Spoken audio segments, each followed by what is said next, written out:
Hi, my name is Erica George. I'm a professor of law, the Samuel B. Goodman Professor of Law here at the SJ Quincy College of Law, and I'm also the director of the Keynote Humanities Center. And I have the pleasure of introducing our keynote speaker this afternoon. Jameel Jaffer is the executive director of the Knight First Amendment Institute at Columbia University. This is a new institute that was founded to defend the First Amendment and press rights in the digital age.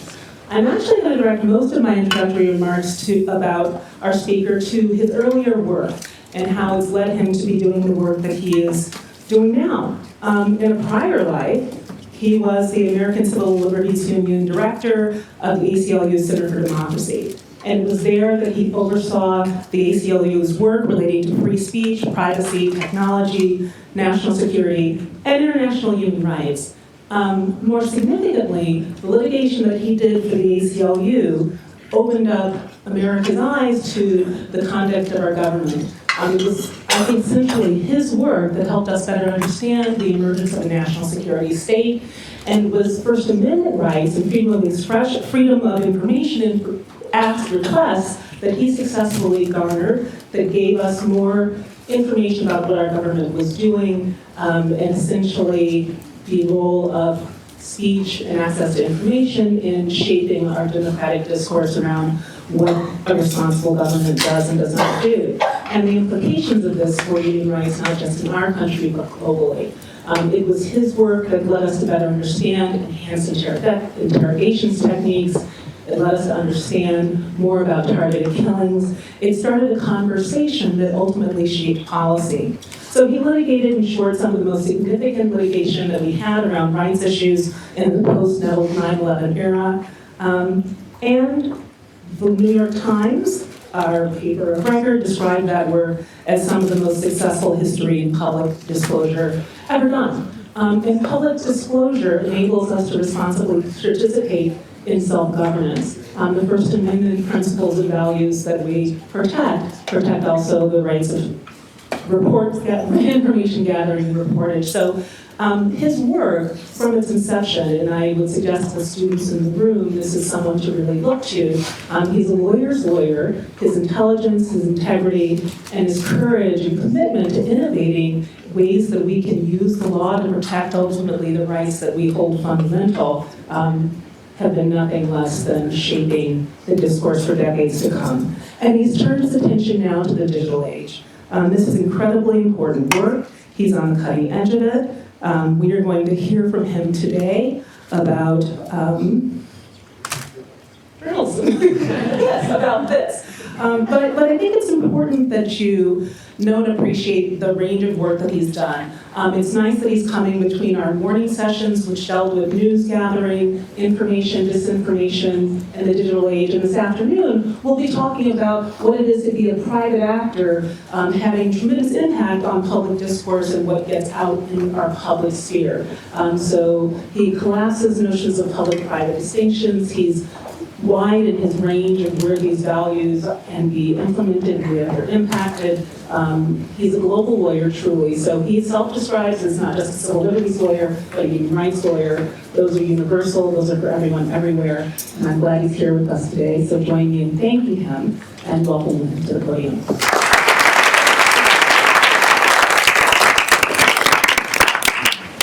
Erica, you've used up all my time. But seriously, thank you. And thanks to Emily and Larry for putting this symposium together. To Professors George and Anderson Jones for inviting me. And to Mark Zuckerberg for making the symposium even more timely.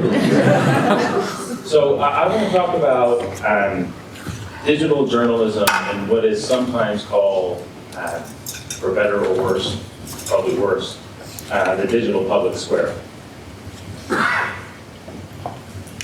How do we know what we know about social media platforms and public discourse? In the fall of 2017, ProPublica reporters Julia Angwin and Jeff Larson wanted to explore how political ads were purchased and disseminated on Facebook. So they developed this tool, which they call the political ad collector. Some of you may even used it, that Facebook users could install as a browser plugin. Here's how it works. Once a user logged into Facebook, the tool would collect, with the user's consent, all of the ads displayed on the user's newsfeed. It would also collect the additional ad information, ad targeting information, that the user could access by clicking the "Why am I seeing this" button. It was pretty straightforward. Angwin, Larson, and their colleagues later separated political ads from other ads, and they used the data collected from over 22,000 Facebook users to build a searchable political ad database, which they made public in 2018. Another ProPublica reporter, one of their colleagues, Jeremy Merrill, figured out that 70% of the political ads they collected had been targeted on the basis of ideology. Most of the ads have been shown to at least twice as many people from one side of the political spectrum as to the other. Merrill and other reporters from the Texas Tribune also discovered instances in which ads that were designed to target conservative voters appeared to be tied to liberal funders, and vice versa. Here's another example. Over the last few years, Kashmir Hill at Gizmodo has written extensively about her attempts to understand how Facebook's People You May Know feature works. Facebook suggested that Cash friends somebody she didn't know who turned out to be a distant relative. And she wondered how Facebook knew that this was a relative of hers while she didn't. She heard other stories that raised similar questions, like two clients of the same psychiatrist being recommended to each other. And somebody encouraged to friend the person his wife was having an affair with. So how did Facebook decide to recommend these people to each other? With Surya Matsu, who is now at the Markup, and also, I'm pleased to say, at the Knight Institute, Hill built a tool called the People You May Know Inspector, PYMK Inspector. It was a downloadable plugin that would track a user's People You May Know recommendations over time. Gizmodo released the inspector publicly last year. With the help of data collected through the tool, Hill learned that Facebook's People You May Know relied on the use of shadow profiles built from personal information that users may never have shared with Facebook directly, but that Facebook mined from other users' address books. Information in the shadow profiles enabled Facebook to see connections invisible to users themselves. Okay, one last example. At the end of last year, a group of researchers from the University of Oxford and Graphica, an analytics company, completed a study of Russia's disinformation campaign in the United States before, during, and after the 2016 election. The researchers, who were led by Phil Howard, received data from Facebook, Instagram, Google, and Twitter via the Congressional Intelligence Committees. Relying on that data as well as public data, they learned that between 2015 and 2017, over 30 million users shared one or more posts created by the Russian Internet Research Agency, the IRA. They learned that the IRA had targeted Facebook's users by race and by ethnicity. They also learned that the IRA's ads were connected to Facebook pages that posted seemingly organic content, that is, content that appeared to be written by real people weighing in on political and social issues. The IRA ran a campaign directed at American Muslims, featuring criticism of U.S. foreign policy, while running a parallel campaign directed at white voters, featuring bigoted statements about Muslims, with both campaigns evidently motivated by an overarching purpose of bolstering Donald Trump's presidential prospects. Okay, so much of what we know about social media's influence on public discourse, on elections, on democracy, comes from investigations like these, from data journalists at places like ProPublica, Gizmodo, the New York Times, the Markup, and from data science researchers at universities around the world. This research in journalism is important. There's hardly a question more important than the one this symposium tackles, the question of how new communications platforms are influencing public discourse. But as Thomas Kadri alluded to earlier, this journalism and research, or at least a significant part of it, exists in a kind of legal gray area at the intersection of contract law, constitutional law, and criminal law. This journalism and research is urgent and it's necessary, but it's also endangered. I want to explain what I mean by that and try to persuade you that you should be troubled by it. I'm also going to propose a few things that the tech companies, Congress, and the courts could do and should do to protect the ability of journalists and researchers to study the social media platforms and to ensure that they can inform the public about the forces that are shaping what I'm going to call, with an asterisk, the digital public square.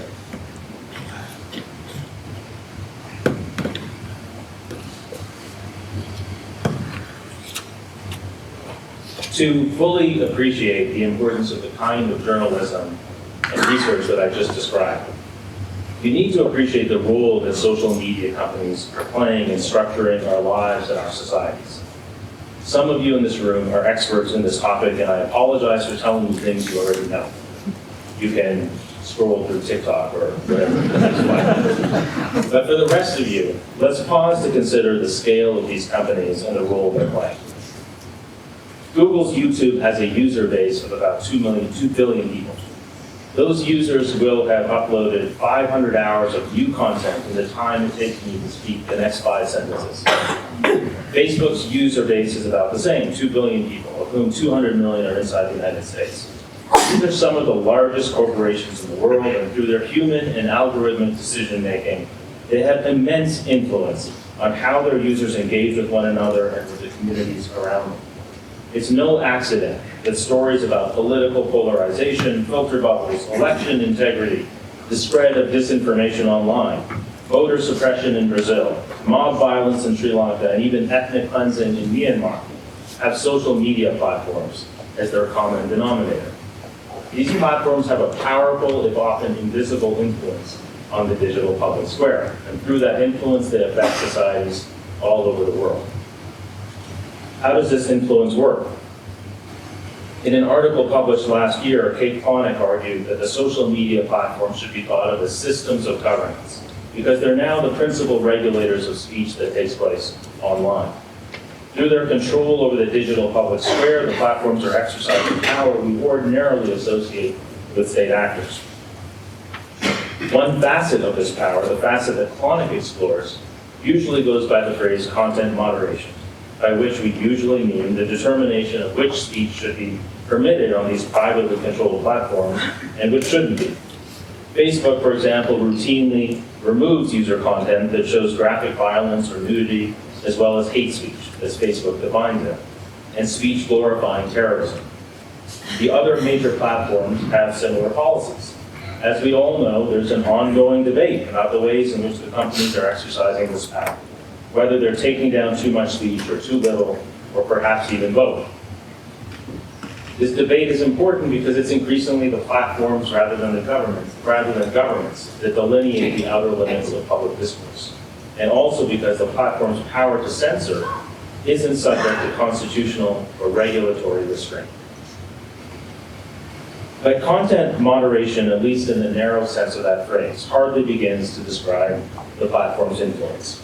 As all of the experts in this room are tired of pointing out, probably even more tired of hearing, the social media companies' more fundamental power over public discourse is reflected not principally in their decisions about what speech to exclude from their platforms, but in their decisions about how to organize and structure the speech that remains. Through their algorithms and design decisions, they dictate which kinds of interactions are possible and which ones aren't, which kinds of speech will be made more prominent and which will be foreclosed. If the new public square were an ocean, Facebook and Google would control not only which fish got to swim in it, but also the temperature and the salinity of the water, the force and direction of the currents, and the ebb and flow of the tides. The answers to a lot of important legal questions turn on how we conceive of the platforms, whether we conceive of them, for example, as speakers or editors or publishers, or as private property, or as public squares or public forums. And in part for that reason, litigation relating to the platforms is often a competition of analogies. As some of you know, the Knight Institute has been litigating a First Amendment challenge to President Trump's practice of blocking critics from his Twitter account. We've argued that the account, @RealDonaldTrump, is a public forum, analogizing it to a massive town hall. In an effort to stave off the First Amendment, the Justice Department has offered a series of increasingly baroque and some might say implausible alternative analogies. This rhetorical project culminated in an oral argument last year in which a Justice Department lawyer earnestly described the account as akin to a convention center with multiple conference rooms. No one found that very persuasive.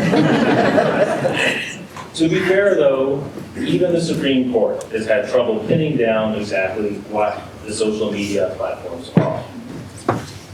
3 years ago, the court considered whether the First Amendment protected an individual's right of access to social media, invalidating a North Carolina statute that broadly restricted the social media access of convicted sex offenders.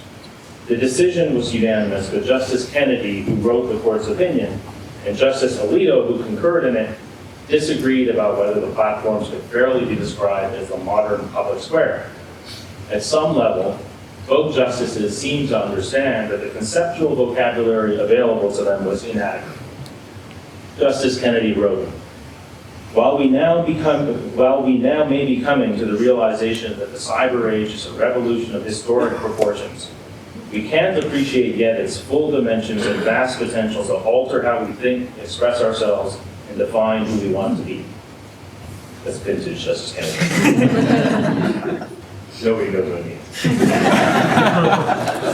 If our collective understanding of the platforms is limited, it's in part because the social media companies have guarded so closely the information that would help us understand them. Maybe this has begun to change. For the first time last year, YouTube published a report providing statistical information indicating how many videos it had taken down for violating its community guidelines and for what reasons it had taken them down. Weeks later, Facebook released its own community standards enforcement report, providing similar information for its own content takedowns. If you go to Facebook's transparency page today, you can download reports providing information about, among other things, how Facebook has enforced its community standards, how it's complied with legal demands from governments and others, and which governments have interfered with Facebook users' access to the platform. Other social media companies now issue similar reports, and some have even sued in an effort to free themselves from gag orders that prevent them from disclosing more. These are positive steps, even if they're not sufficient, and I'm sure that Rebecca is going to talk a little bit later about why they're not sufficient. This morning, Andy mentioned that Facebook is now in the process of establishing an independent board to make, quote, principled independent decisions about important pieces of content. There are many questions, I think, still to be answered about the board's membership and jurisdiction and operation. It does seem possible, though, that this new initiative will result in new transparency. Other recent efforts in this direction, it should be noted, have not been uniformly successful. 18 months ago, in what seemed like a promising partnership with the Social Science Research Council, Facebook announced that it would provide large data sets to teams of social science researchers to enable them to study the impact of social media on democracy and on elections, and also to generate insights to inform policy at the intersection of media, technology, and democracy. Over time, though, the initiative has been scaled back, and recently some of the main funders of it publicly contemplated abandoning the effort. It wasn't until just a few weeks ago that Facebook released a data set under the Social Science One initiative. One challenge, apparently, has been figuring out how to share large data sets of private information in a way that doesn't compromise the privacy of individual users. Now, we should be deeply, deeply skeptical of any effort by Facebook to position itself as a champion of individual privacy. After all, the aggregation and exploitation of personal data is at the core of its business model. But it is also true that figuring out how to make data meaningfully available for public research without further compromising users' privacy is a challenging task. All of this said, the larger problem here is not that the companies are withholding information about their decisions, but that the companies themselves don't actually know what decisions they're making. The information we most need, the companies don't have. Their platforms rely increasingly on continuously evolving machine learning algorithms whose operation is opaque even to their creators. The companies don't understand their own platforms, and still less do they understand their platform's broader social and political implications. When Facebook was asked about the reach of disinformation in the months preceding the 2016 election, it first said that 10 million people had seen political ads posted by accounts linked to the Russian IRA.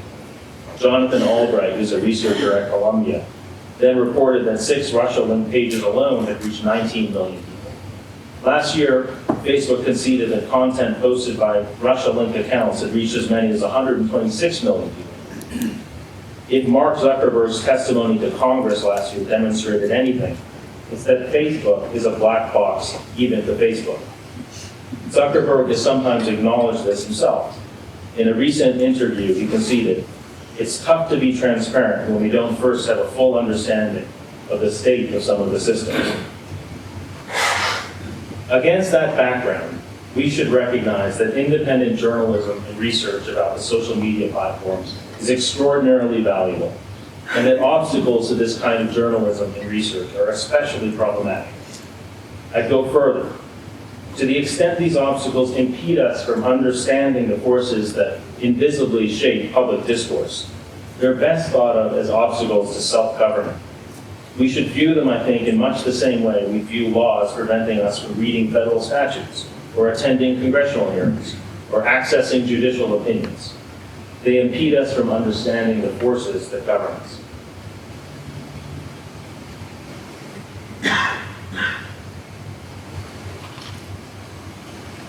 I said that investigative projects, the investigative projects I mentioned at the beginning, exist in a kind of legal gray area at the intersection of contract law and statutory law and the First Amendment. Here's what I mean by that. Through their terms of service, all the major social media companies bar users from collecting information from their platforms through automated means. Journalists and researchers can collect this information manually, but most of the platforms prohibit them from using computer code to collect it. That prohibition is significant because it's impossible to study trends and patterns and information flows without collecting information at scale. And it's practically impossible to collect information at scale without collecting it through automation. The effect of the prohibition is to make some of the most important journalism off limits.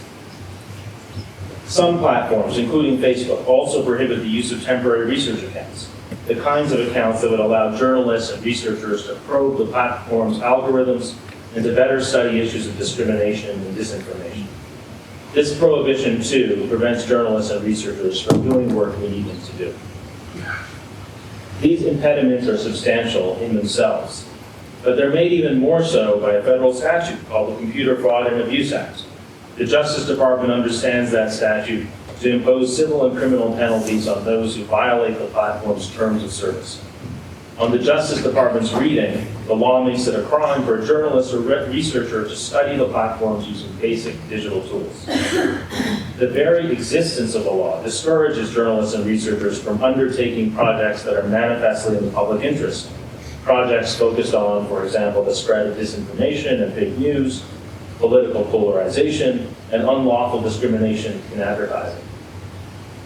Anyone who undertakes those projects does so under the threat of legal action by the Justice Department and the platforms. When journalists and researchers do undertake these projects, they often modify their investigations to avoid violating the terms of service, even if doing so makes their work less valuable to the public. In some cases, the fear of liability leads them to abandon projects altogether. Earlier, I mentioned Cash Hill's PYMK inspector, which involved a browser plugin that allows users to track Facebook's people you may know recommendations over time. The day after Hill launched that tool, a Facebook representative contacted her to inform her that the tool violated Facebook's terms of service because it required users to enter their logins and passwords into an interface other than Facebook's. The Facebook rep directed her to take the inspector down. Hill was afraid of a lawsuit, but she didn't want to take her tool down. So she redesigned it so that users would enter their logins and passwords only on Facebook. But Facebook still wasn't satisfied. The head of Facebook's policy team sent Hill an email essentially nixing all possible versions of the PYMK inspector. She wrote, "I discussed the general concept of the PYMK inspector with the team with respect to whether it is possible to build the inspector in a policy-compliant manner. Our engineers confirmed that our platform does not support this." Hill summed up the problem in a story published last year.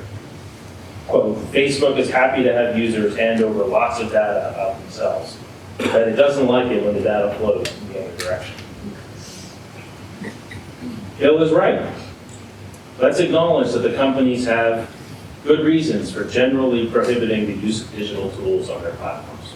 Facebook's prohibition against automated collection is presumably meant in part to impede the ability of commercial competitors, data aggregators, and others to collect, use, and misuse the data that Facebook's users post publicly. Facebook's prohibition against the use of fake accounts reflects, in part, an effort to ensure that users can feel confident that other users they interact with are real people. But the companies invoke privacy selectively. In litigation relating to the Cambridge Analytica scandal, Facebook has been trying to persuade a federal judge in San Francisco that Facebook users lacked any privacy interest in the information that Facebook shared with Cambridge Analytica. At a hearing in May, the judge asked a lawyer representing Facebook whether a Facebook user who made their photos available to 100 friends on the platform would have any legitimate complaint that Facebook disseminated those photos to hundreds of companies. No, said Facebook's lawyer. The social act of broadcasting your private information to 100 people negates, as a matter of law, any reasonable expectation of privacy. After all, Facebook's lawyer continued, the whole premise of Facebook and social media is to render not private your likes, your dislikes, and your expressions. Now, I think that statement is really something.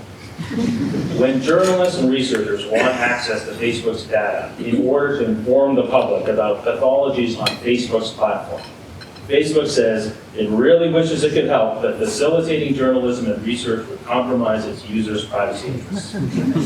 But when users complain that Facebook is sharing their information irresponsibly with third parties, Facebook says users don't have any privacy interests to be compromised.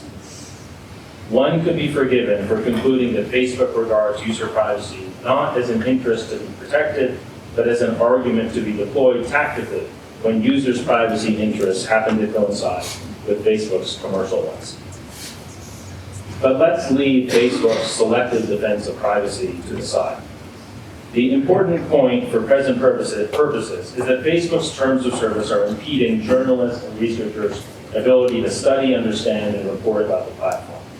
This is a problem, whatever Facebook's motivations. It's difficult for journalists and researchers to study a digital machine like Facebook without the use of digital tools. It's like trying to study the ocean without leaving the shore.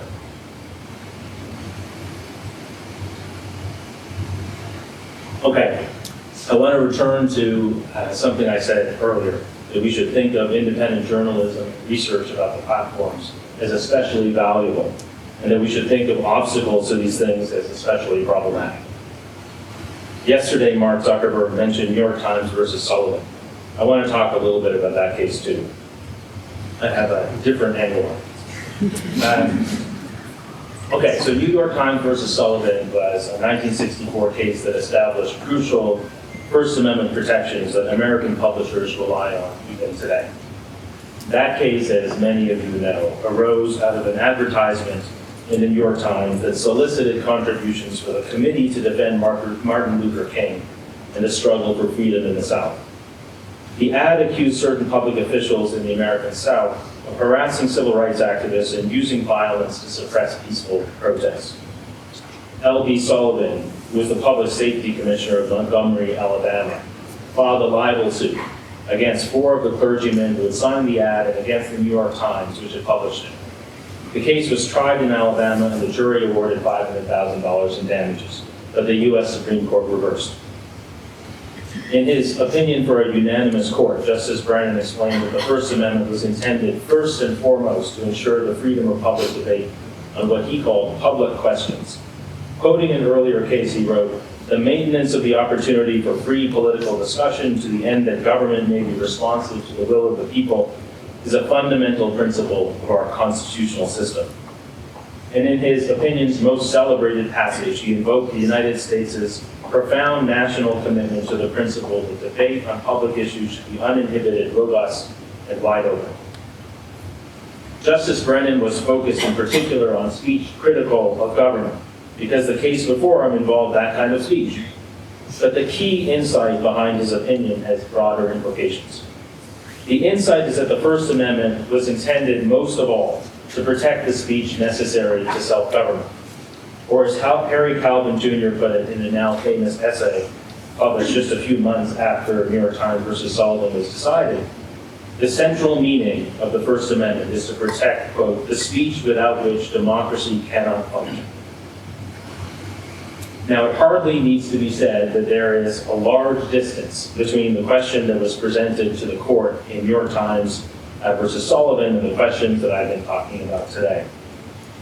But it seems to me that in an era in which the social media companies control the public square, in an era in which these companies are in a very real sense our governors, journalism and research focused on these companies implicates the very core of the First Amendment.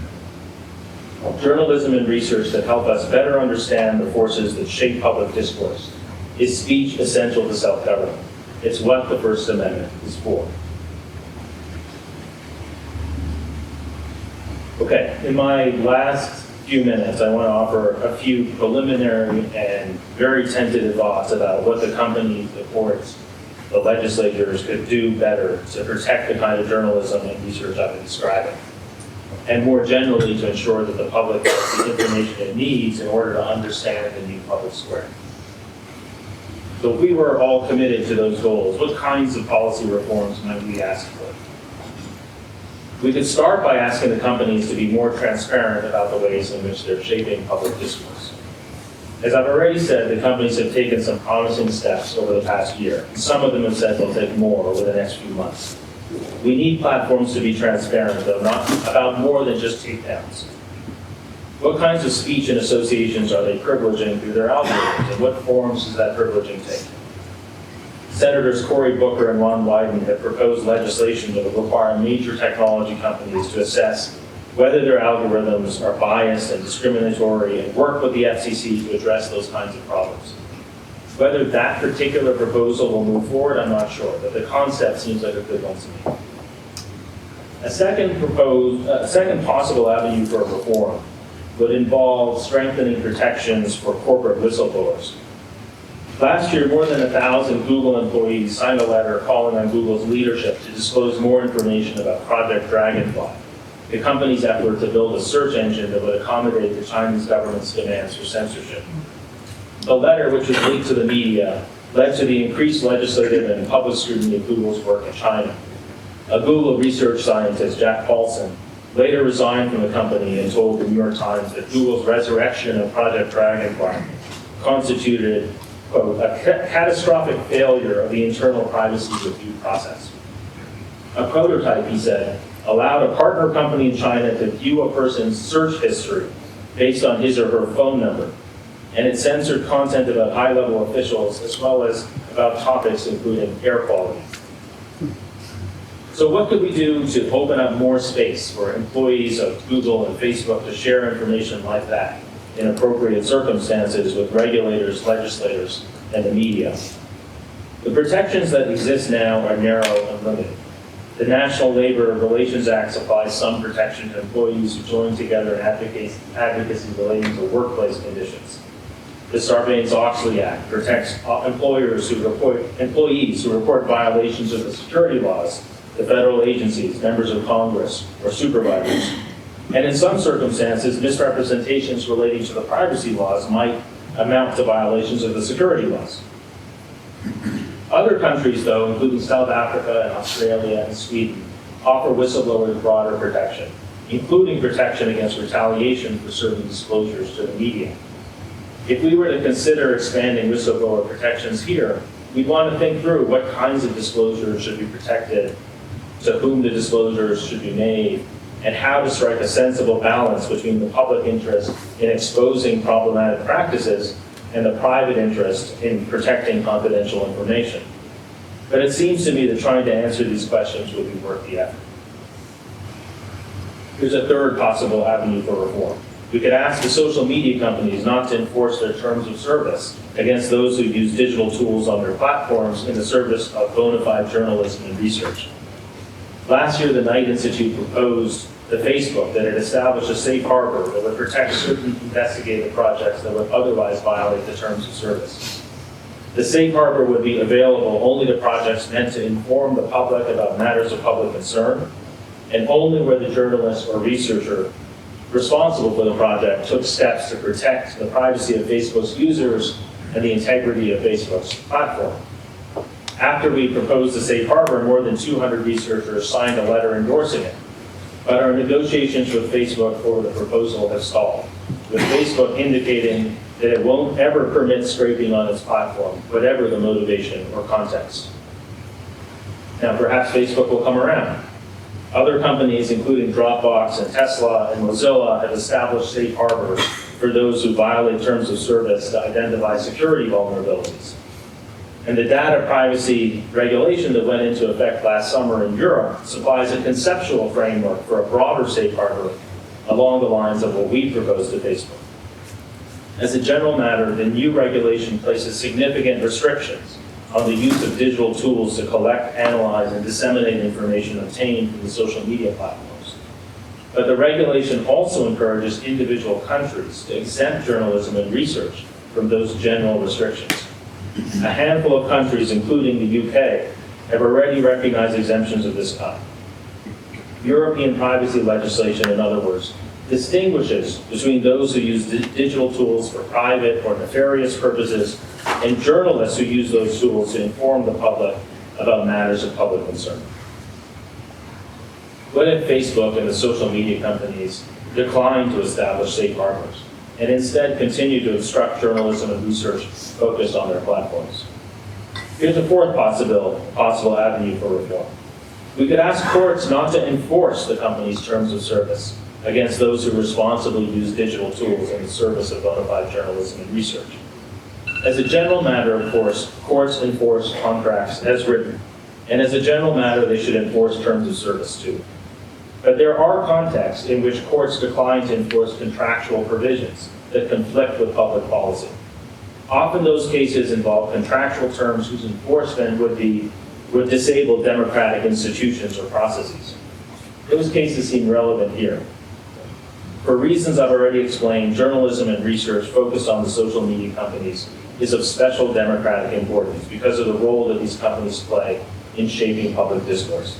Terms of service that impede that kind of journalism and research are in tension with our commitment to self-government because they impede us from understanding the forces that are shaping our interactions, our communities, and our democracy.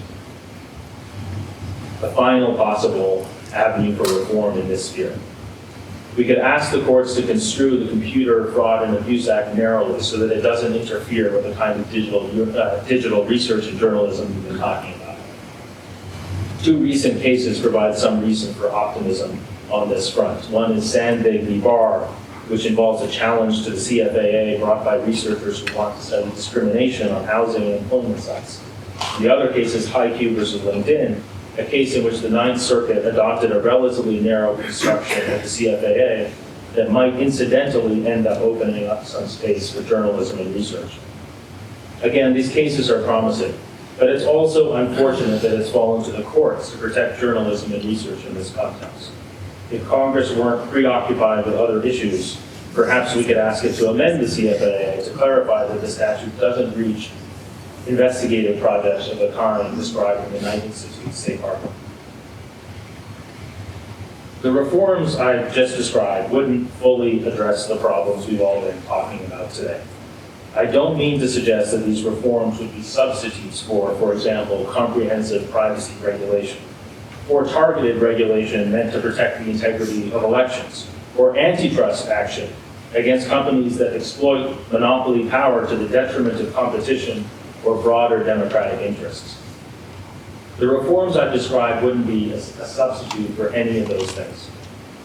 But we're not going to have a fully informed debate about any of those proposals without more robust protections for digital journalism and research that's focused on the platforms. Nor are we going to have one without stronger protections for employees who disclose information of public significance or more disclosure by the companies themselves. The reforms I've described would ensure a more informed public, and a more informed public is a precondition for regulatory action that actually makes sense. Thanks very much to all of you. Thanks again to the law review. I'm happy to take questions about anything I just said or about Knight Institute v. Trump.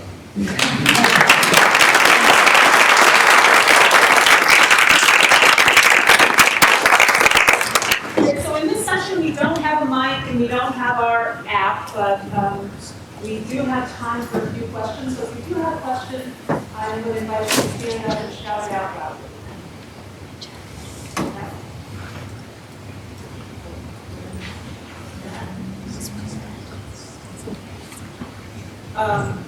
But I will take, I'll take over to that. Oh, so I actually am not practicing law. I work for Salt Lake County Library System.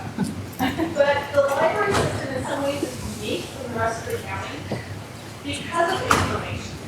Because we have people coming in all the time to use our computers, so our IT is completely separate. But these are interesting questions because we err on the side of not restricting access, but we have to be diligent to maintain that our systems are secure and safe, because we have people accessing financial information on those computers and people accessing questionable areas. So, and yet people are like, why do we still have libraries? But for a large portion of the population, libraries are one of the last places they can go to get information freely. So for us, that's something we jealously guard. But are you starting, no one's really brought up economics. Most of us here, I think, have access to the internet at our homes. But there's a fair number of the population that does not. They have their cell phone, but not a computer. Has anyone really discussed that, of the disparity in economics and their ability to have a heart in this conversation? Well, so let me a lot in what you just said. So I was thinking as you're describing the library, like there's some similarities between the position you find yourself in and the position that Mark Zuckerberg finds himself in thinking through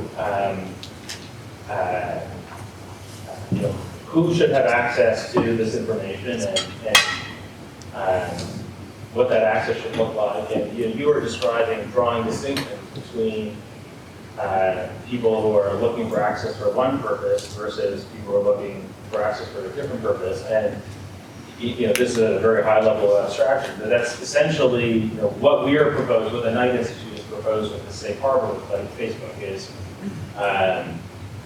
Facebook should draw distinctions between people who are seeking access to its information, or its users' information, for nefarious purposes, and people who are seeking access to Facebook's users' information in order to inform the public about Facebook itself. And there are obvious reasons why that kind of access would make Facebook nervous, right? Facebook is in the enviable position of being the gatekeeper for journalism about Facebook. And if anybody who's in that kind of position is going to be tempted to use that power to prevent the kind of journalism that is going to make them uncomfortable. But as Mark Zuckerberg himself recognized yesterday, and as everybody recognizes, Facebook is in an almost unique position with respect to the power it has over public discourse. And to me, it's a really troubling thing, the idea that it's Facebook that gets to decide which journalism goes forward and which journalism doesn't. And earlier today, I know not all of you were at sessions earlier, but Sonia West was talking about the press clause and how the courts have sometimes always been reluctant to distinguish journalists from everybody else. It's a very, it's a difficult task to draw a line between people who can legitimately be described as journalists and everybody else, and it's a task that the court hasn't wanted to take on. And I'm actually very sympathetic to the courts in that context, but Facebook is not the court, and Facebook could draw those kinds of distinctions. And if Facebook doesn't want to draw those kinds of distinctions, it can at the very least draw a distinction, and this is what we proposed through our safe harbor proposal. It can draw distinctions on the basis of the nature of the project. So don't discriminate between journalists and everybody else, but discriminate between journalistic projects and other projects.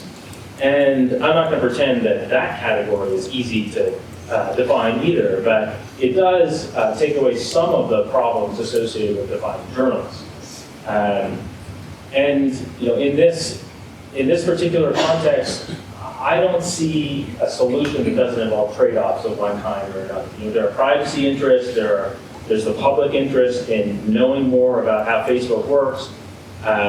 There's the concern about distinguishing journalists from everybody else. All of these are sort of real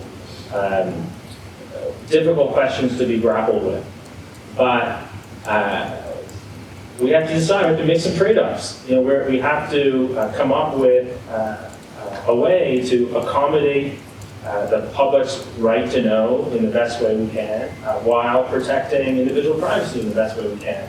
And it's not going to be perfect on either side, but it'll be better than the current situation, which involves Facebook casting itself, in my view, implausibly as defender of its users' privacy rights, and Facebook operating as gatekeeper to journalism about Facebook.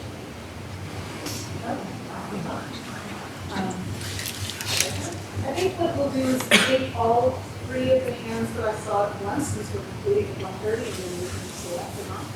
My question is, does Facebook differentiate journalistic investigation from academic investigation? I can imagine, for instance, the social science department at the university wanting to do a study like that. That might be less intimidating to Facebook. Next question. Social media is being used by government for surveillance in certain situations. If I'm a protester in Hong Kong, there's a reason I don't want to have my face show up on the screen. India is going into Kashmir, it'll mine the social media and then it'll shut it all down. How do you factor that into the openness of letting people look at what's in those big databases? I could see if Zuckerberg was here to speak for himself, he'd at least wave that flag and say, well, you don't want that. There's one more hand over that. So the DMCA has somewhat unwieldy, but somewhat, sounds like similar provisions allowing for overriding of copyright protection systems if there's a public interest undertaken with a lab, with an investigator taking appropriate steps to guard intellectual property. Is this sort of like the idea of trying to modify the CFAA so it looks more like the DMCA? It's DMCA 512J. Okay, so let me start with this question about surveillance. So yeah, so there are two kinds of surveillance here. One is Facebook itself is a massive surveillance engine, right? The platform sits on top of this aggregation of personal data. Facebook follows you around the web, keeping track of which articles you've read, which articles you've shared, which websites you visited. But Facebook itself is this massive surveillance engine. And then on top of that, governments now are using the platform as a means of identifying dissidents of other places in the world, detaining them, or even worse, right? And I think that there's a whole set of cases that are likely to be filed over the next couple of years involving the connection between Facebook and governments, and involving government's exploitation of Facebook's platform to do those kinds of terrible things. Very recently, the State Department here introduced a new rule that requires about 14 million people every year, visa applicants, to submit their social media handles to the State Department with their visa applications. And this is a rule that applies even to people who use pseudonymous handles. If you're a Saudi dissident who uses Twitter, say, to criticize the Saudi regime, you are required to turn over your social media handle to the U.S. government, which obviously gives the U.S. government the ability to associate your speech, your pseudonymous speech, with you. And the privacy protections here are that the State Department says it won't share this information except for legitimate law enforcement and national security reasons. And given the horrendous things that have happened to reporters and human rights activists, even over the last 12 months, in places like Saudi Arabia, and Turkey, and India, the human rights implications of this kind of policy, I think, are significant. And but this kind of policy raises a lot of legal questions that the courts here have really only begun to struggle with. So, first of all, this involves the border, where government traditionally gets a lot of deference. Involving national security, again, the government traditionally gets a lot of deference. The surveillance is, to some extent, or to a large extent, of information that is publicly available. So people post voluntarily on social media. And one argument that the government will certainly make in court is that the decision to post on social media is a decision to surrender any privacy interests that you might otherwise have. So there are a lot of complicated and difficult legal questions that will have to be resolved in the context of those cases, but I think we're going to see those cases in the next couple of years.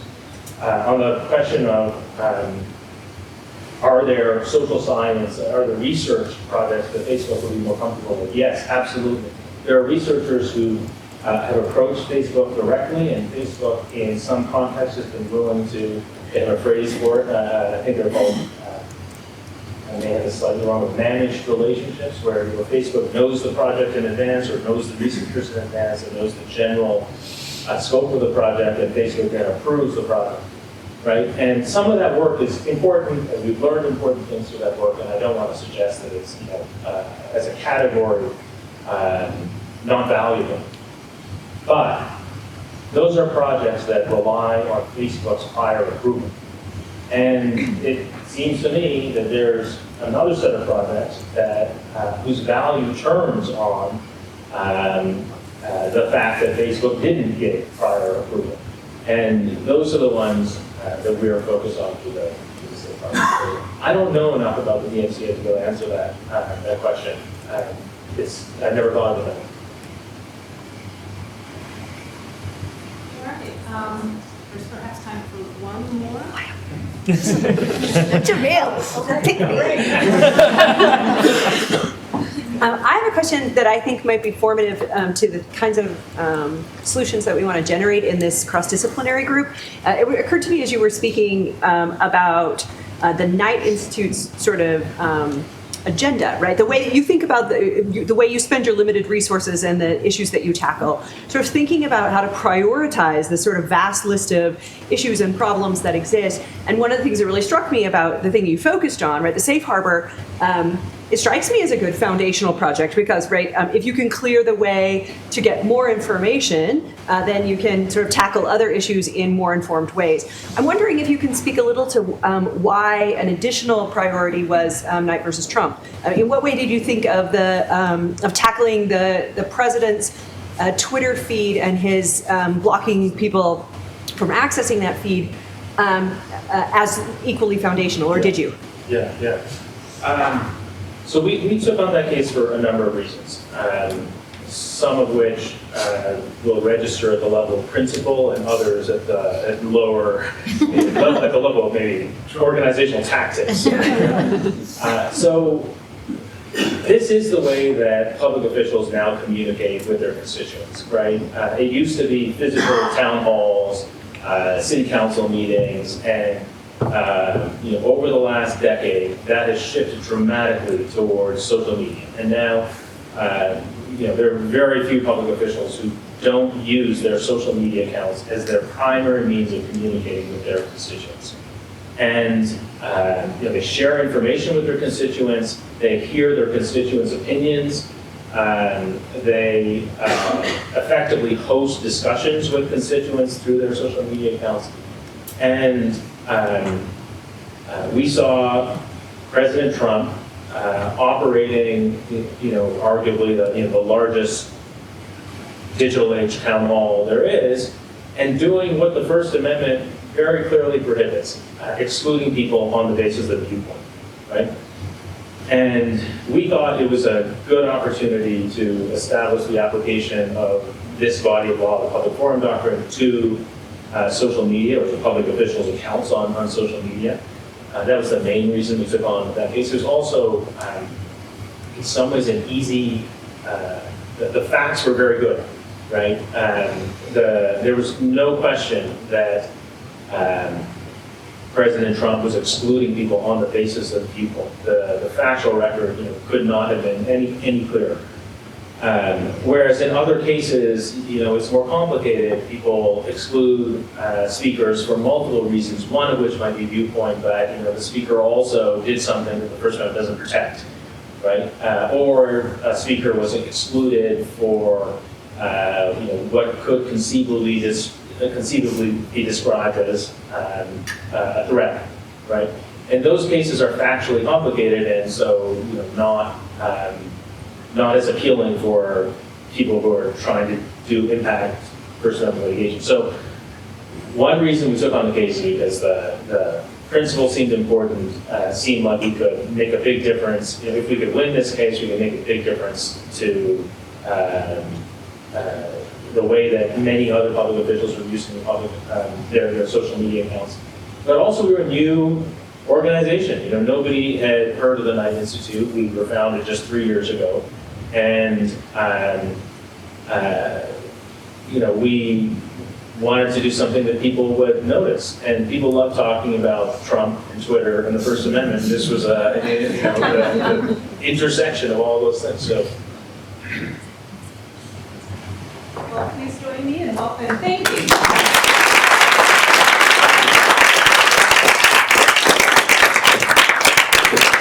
So the afternoon set of panels begins at 1:45. We have a 15-minute break now to transition back to our support room. Get in there.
It's still there.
Can you show Professor George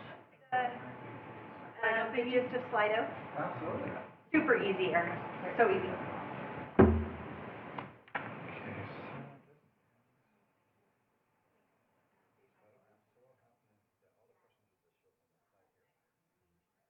In that respect, we're doing better.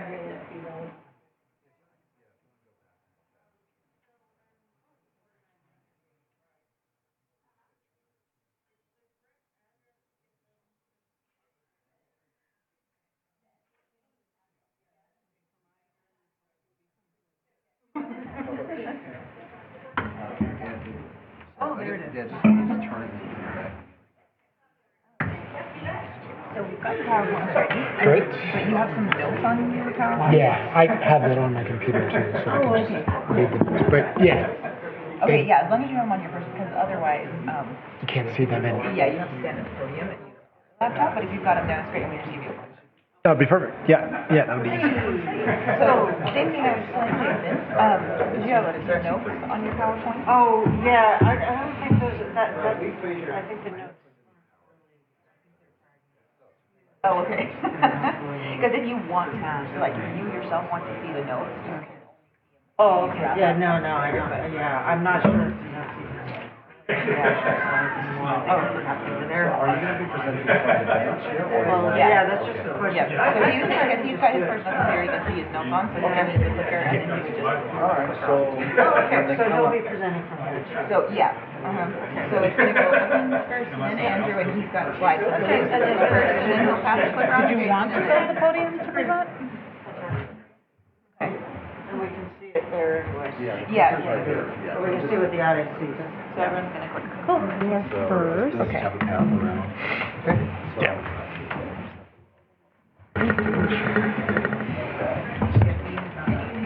This out. Good. Coffee, but I didn't see it, so I grabbed it. Do we? Oh, yeah. We turn them on or off, or they just start? Yeah, we got. Oh, fine, yeah. Oh, that's good to know. Yeah. goes in the back. It only goes to for your the green room. So it wasn't being it's only broadcasting. Oh, okay, I thought it was on the webcast. No. No, right? This is, well, we aren't doing live streaming. Well, but he's monitoring it, like, yeah. But isn't it a live webcast? It is live. Oh, you are totally right. Well, I did warn them that. Okay. I'll check the copy for you. And you got Oh, my. don't worry.